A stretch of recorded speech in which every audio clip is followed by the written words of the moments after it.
Tasha Moore knew every weak spot in Ridgewood Hills, every unlocked mailbox, every home left empty during work hours. But she never expected that a retired teacher named Mrs. Keller and a few determined neighbors would turn the quiet suburb into a trap that would expose her secret life as a serial mail thief. Ridgewood Hills was the kind of neighborhood where people didn't lock their doors until bedtime and where mailboxes were more of a formality than a security concern.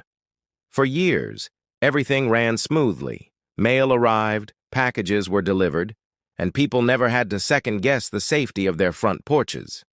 But in the early weeks of September, something shifted. What began as isolated murmurs quickly turned into a chorus of complaints. It started subtly, with residents mentioning that expected letters hadn't shown up or that packages marked delivered seemed to vanish into thin air. At first, most brushed it off, assuming it was a postal mistake or a one-time delivery error. After all, no one wanted to believe there was something more sinister happening. But the issues didn't stop. In fact, they escalated. A small business owner noticed that a shipment of handmade jewelry never arrived.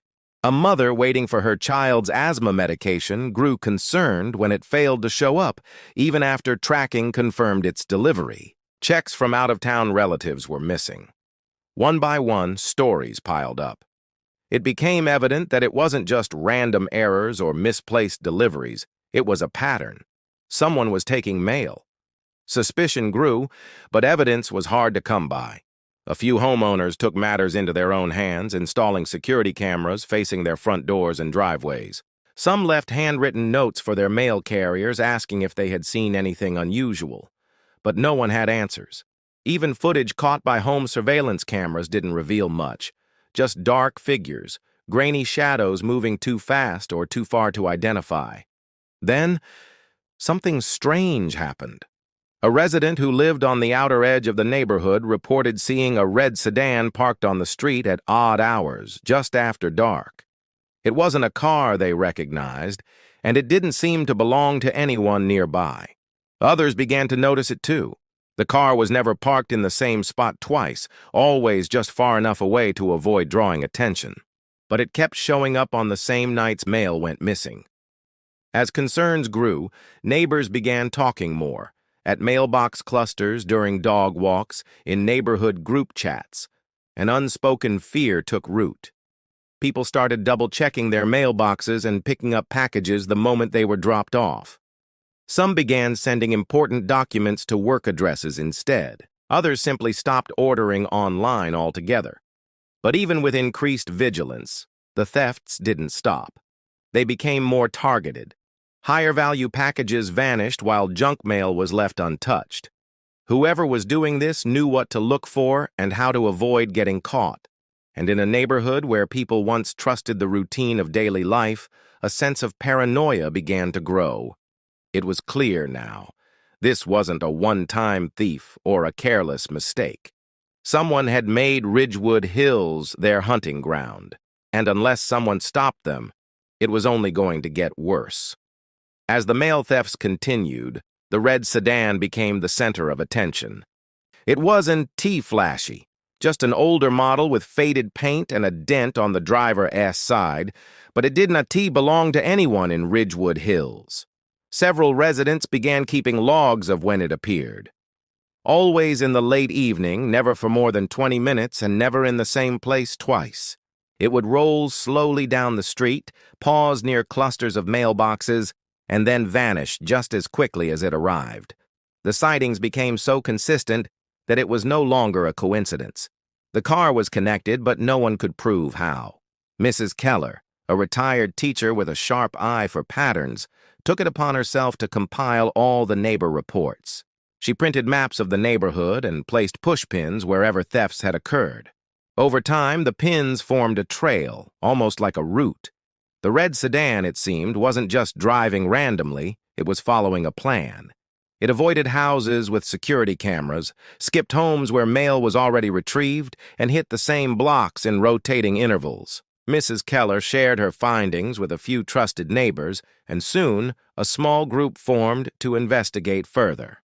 They didn't want to alert the thief, so they worked quietly.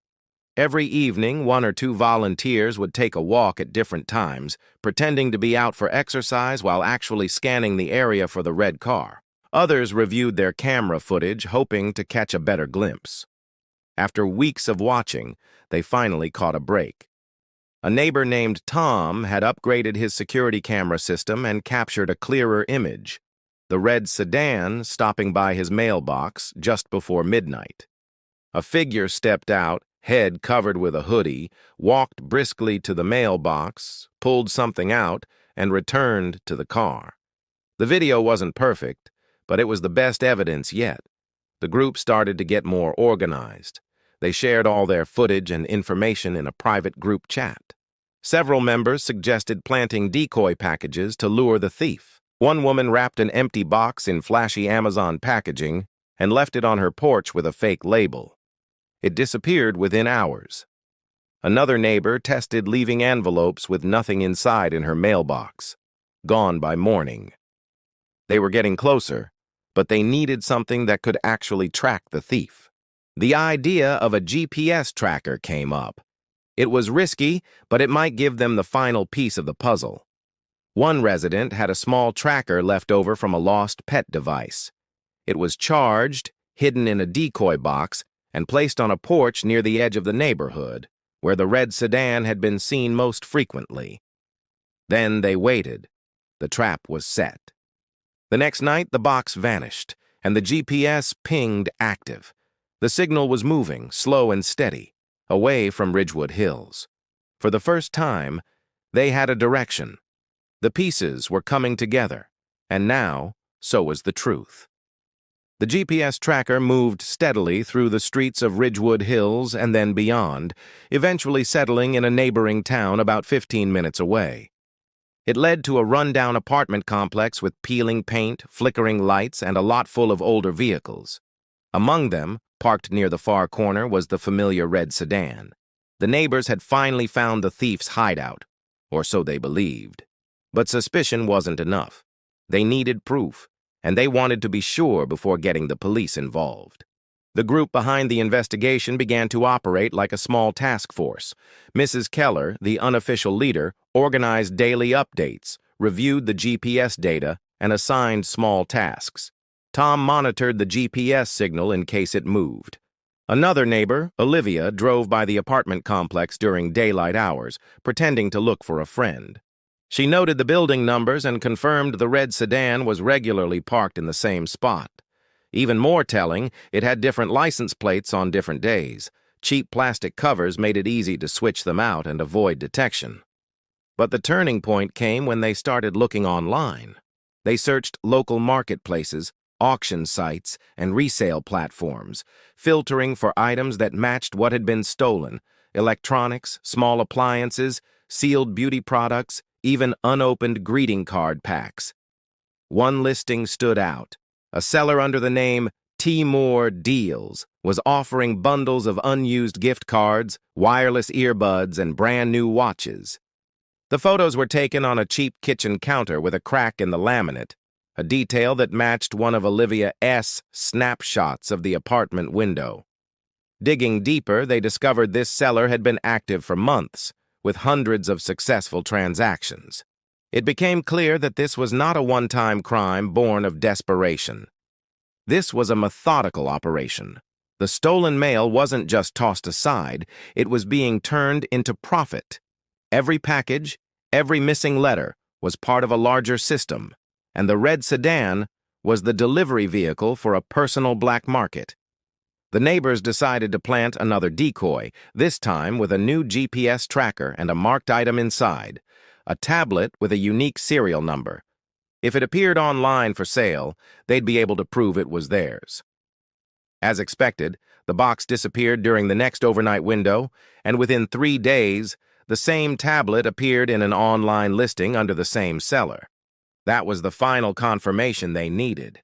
With all the evidence compiled, footage of the thefts, GPS data, car sightings, screenshots of online listings, and confirmation of the stolen tablet, the neighbors prepared everything into a digital file and handed it over to local law enforcement. They weren't sure how long it would take, but they had done their part.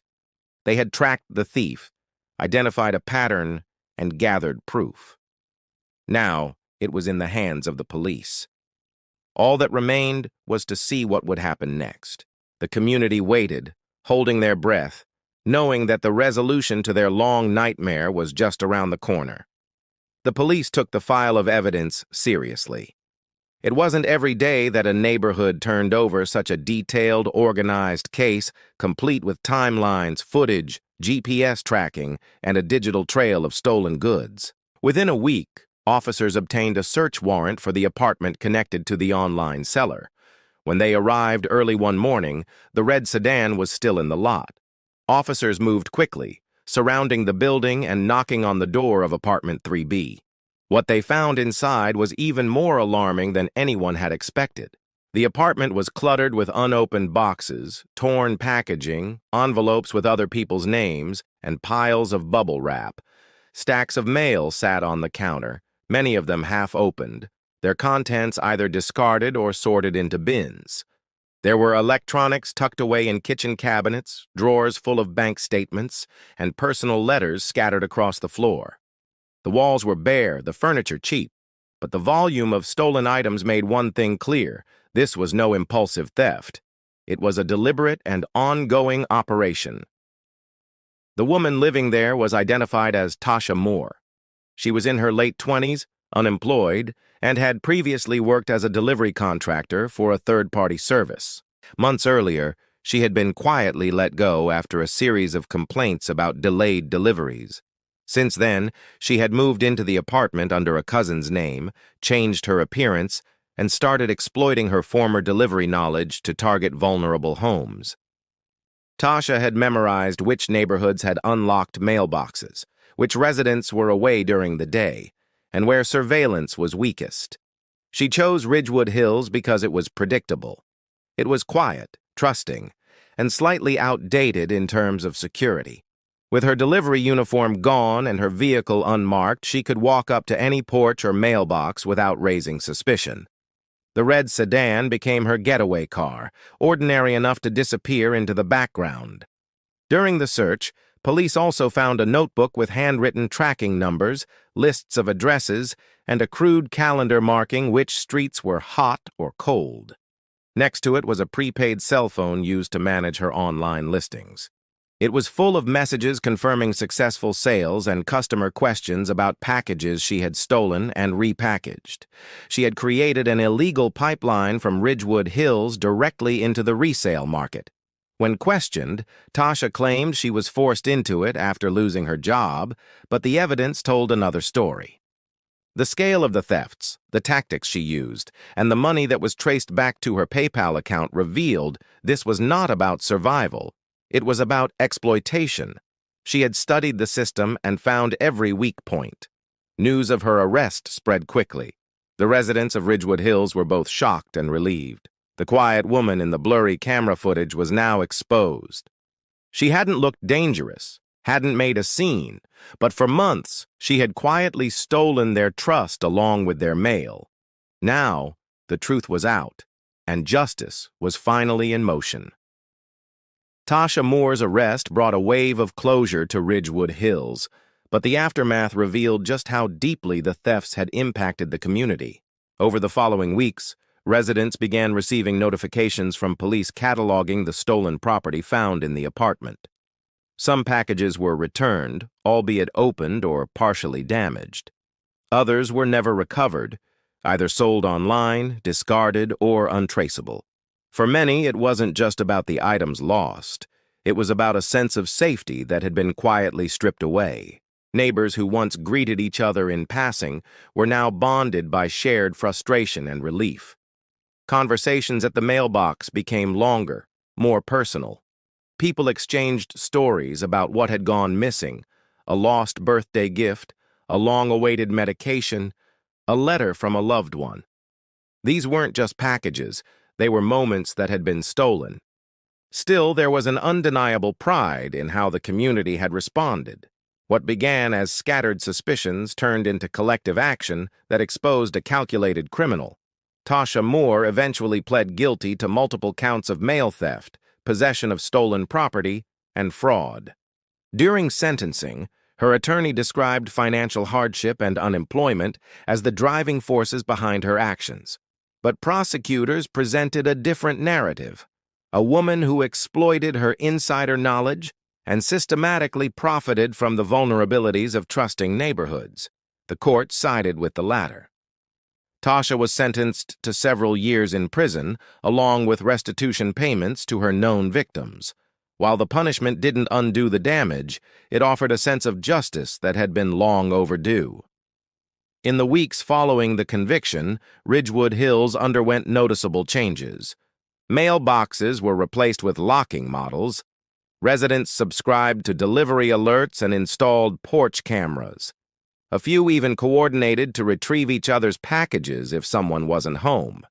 The neighborhood, once passive and quiet, had become proactive and watchful. Perhaps the most lasting change came from the newly formed Neighborhood Watch Group.